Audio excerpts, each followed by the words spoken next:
Yeah, so what's up everybody? So there's no doubt about it that the iPhone season is definitely upon us. There's so many different iPhones hitting the market now, and arguably we have so many more available iPhones than we've ever had before. You're talking about the old school iPhones, the iPhone 10s are still on the market. You can still get those. Of course, the iPhone 11s that came out last year are still available, plus the new iPhone 12 models that were just recently announced and some of them already hitting the market. You have the base iPhone 12, you have the iPhone 12 mini, the iPhone 12 Pro, and of course the iPhone 12 Pro Max. So in a recent video we did a comparison with all the base iPhone 12 models, and we told you the differences between those and the differences between the iPhone 11, which you can still readily get through Apple's website. So we figured in this video we'll go over the differences between the Pro level models. Ironically, there is a slight caveat, a slight elephant in the room, and that elephant is the fact that you can't really buy on 11s that came out last year on the Apple website anymore. Apple's all but kind of discontinued selling those models for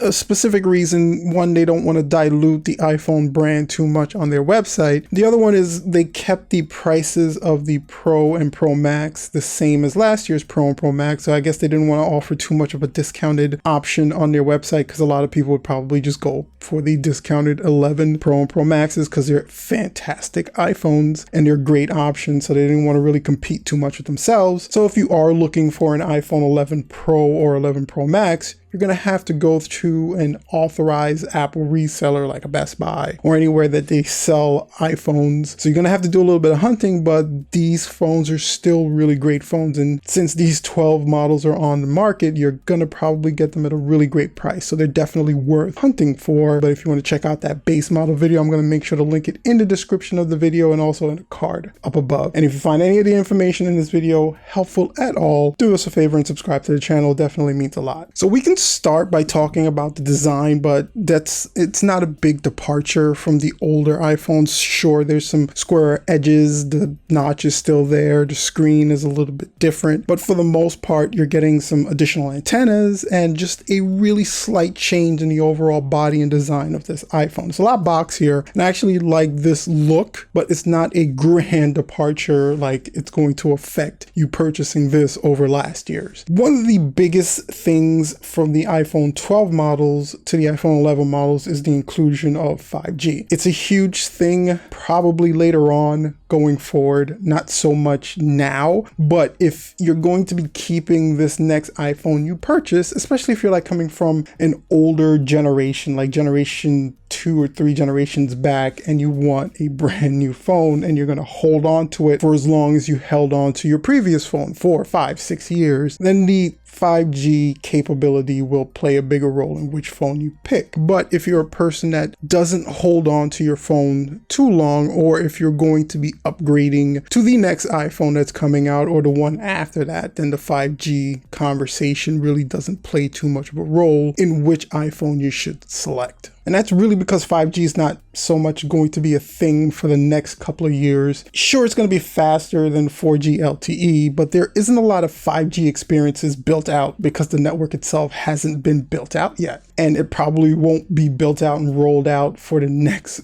couple of years. So if you're in a place where you struggle to get signal now, so if you're struggling to get 4G LTE, or if you're not getting full 4G LTE speeds, more than likely you're probably not going to get 5G speeds. And then there's different bands of 5G. There's a low, medium, and high band. And for the majority of people out there who are getting 5G, they're getting the low band anyway, so it's not a life-changing experience. I'm just saying that don't rely on 5G as the reason you purchase the 12 over the 11. Some of the biggest changes, of course, you're going to see in the iPhone Pro models versus the iPhone 11 Pro models is going to be in the camera. The weird thing that Apple kind of did this year is they made the iPhone 11 Pro Max slightly different than the iPhone 11 Pro. Normally, through past years, the only difference between the two models was the screen size. You had all the same internals, you had all the same cameras, everything else was basically the same, but if you wanted a bigger iPhone, you'd go for the Pro Max.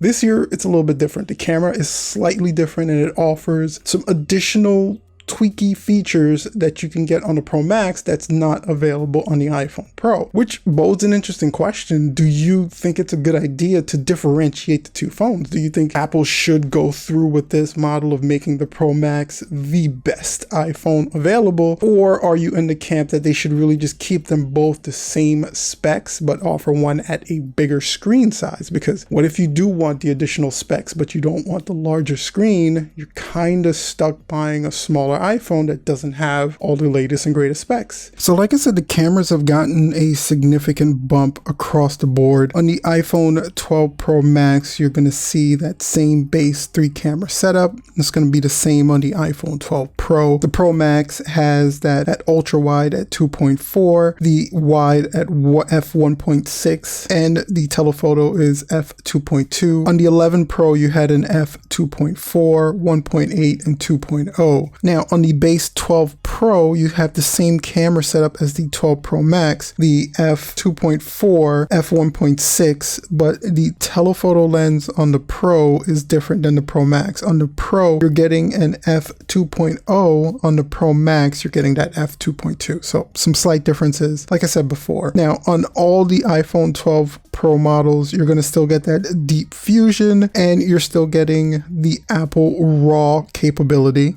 And with that Apple RAW capability, Apple's saying that it's going to be using a multi-frame processing, computational photography, just like you're getting with deep fusion and smart HDR, but it's going to deliver that image in a raw image format. And if you're not familiar with what a raw image format really is, it's just an image that is so much more customizable. You can do a lot more with the tones, the colors, just change the overall look of the image itself. A lot of professional photographers like shooting in RAW because it just gives them that much more ability to make the picture kind of come out to what they want it to look like. So it's actually a really nice feature to offer to the pro level of cameras that's not available to just the base level iPhone 12 cameras. But it's also a feature that's not available yet. So it's going to be coming out via, I guess, a software update, but it's not available on the actual Pro models yet. So if you're looking for that, it's going to be coming down the line. And again, across the band on the 12 Pro models, you're getting that digital optical image stabilization,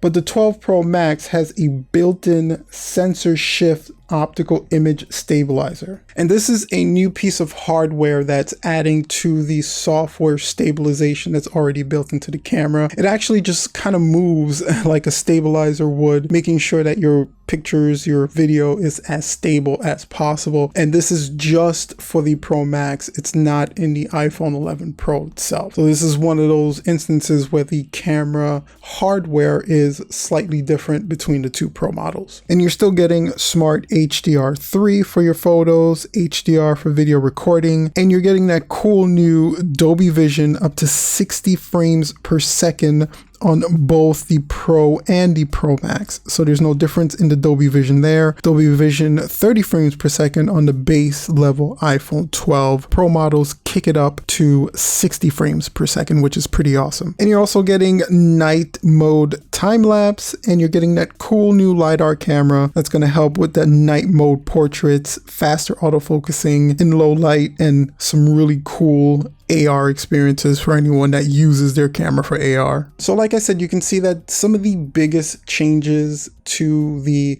iPhone 12 Pro models is going to come via that camera array, and some slight differences between the iPhone 12 Pro and the iPhone 12 Pro Max, like that image stabilization tech is only in the iPhone 12 Pro Max, but you're still getting to shoot 4K 60 with that Dolby Vision. If you're at all looking for the latest and greatest camera setup in an iPhone, if image processing and just taking videos and photos is everything that you're looking for your iPhone to do, then the Pro Max is probably going to be the best bet for you to purchase. If it's sort of going to be the most important thing for you to do, then you're probably going to go with the regular iPhone 12 Pro. But if you just want to take really great photos, but it's not the most important thing, it's not something that you really need to do, then the iPhone 11 Pro models have some really great cameras that just aren't as good as the iPhone 12 Pros. Now you're also getting a processor boost, of course, with the A14 Bionic chip versus the A13 that was in the iPhone 11. This is with the 11.8 billion transistors. It's over 40% more than that was in the A13. It has a 6-core CPU with 2 high-performance cores. A natural engine has 16 cores instead of 8 for faster performance, and the machine learning accelerators are 70% faster than what was on the iPhone 11. Speed is always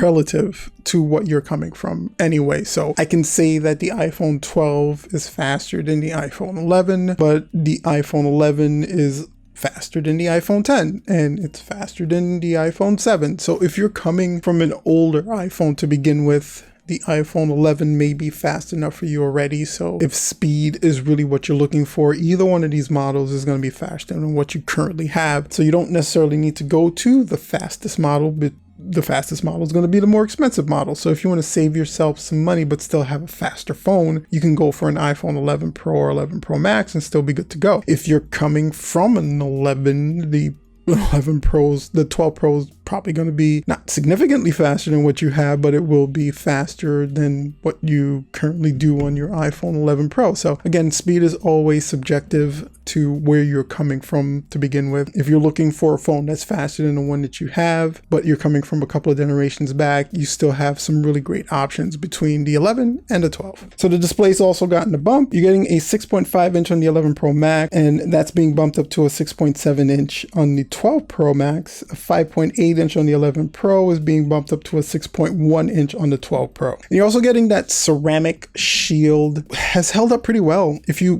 Google or just go on YouTube and look for some of these iPhone 12 drop tests, it's done a pretty good job of protecting the screen of the phone. It's still susceptible to scratches, of course. You still may need an overall case, but their 4 times drop protection with the ceramic shield seems to be legit. A lot of these drop tests I've seen, the phone is held up really well, so you may want to factor that in. If you're one of those clumsy people who drops your phone a lot, you may want to get that 4-time protection with the 12 versus the 11. Now, sneakingly, they've also upped the water resistant depth from 6 meters for up to 30 minutes versus 4 meters for up to 30 minutes that you were getting on the 11. They've also included that MagSafe option, and this is really just a magnet inside the iPhone that automatically attaches chargers and different accessories to the back of your phone. It's not a phone seller. It's not going to make you choose from one phone between the other, but it is convenient and it is pretty cool. So if you're looking for something that's convenient and pretty cool, this may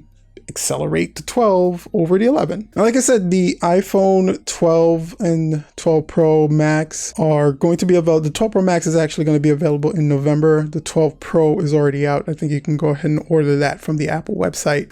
But if you're looking for an iPhone 11 Pro or 11 Pro Max, you're going to have to go to a third party because Apple's no longer selling those. Price-wise, the new 12 and 12 Pro is going to be $999 and $1099 respectively. You're probably going to get a really great price on the 11 Pro and 11 Pro Max. The decision's really yours. If you're coming from a really older generation of iPhone, the iPhone 11 and 11 Pro were great phones. They're still really great phones. They're going to be relevant for a lot more years to come. They don't have all the latest and greatest tech, but a lot of people don't need the latest and greatest tech, and you can get them at a really great discounted price. But if you're looking for the best camera system on an iPhone, you definitely want to go with the iPhone 12 Pro Max. And if you're looking for the second best camera system on an iPhone, you're going to want to go with the iPhone 12 Pro. So hopefully this video didn't add to your confusion. It helped you kind of see the differences between the 4 Pro level phones that most people are going to be looking at. But I am interested to know, as someone upgrading to an iPhone, which iPhone model are you looking at? Are you looking to get a discounted iPhone 11 or 11 Pro Max, or are you looking for the latest and greatest iPhone 12 or 12 Pro Max? Go ahead and comment in the comment section down below the video. And while you're down there, if you enjoyed our little iPhone talk, go ahead and hit that subscribe button with that bell for notifications so you know when we release another cool video like this one. And until next time, guys, make sure to stay safe out there.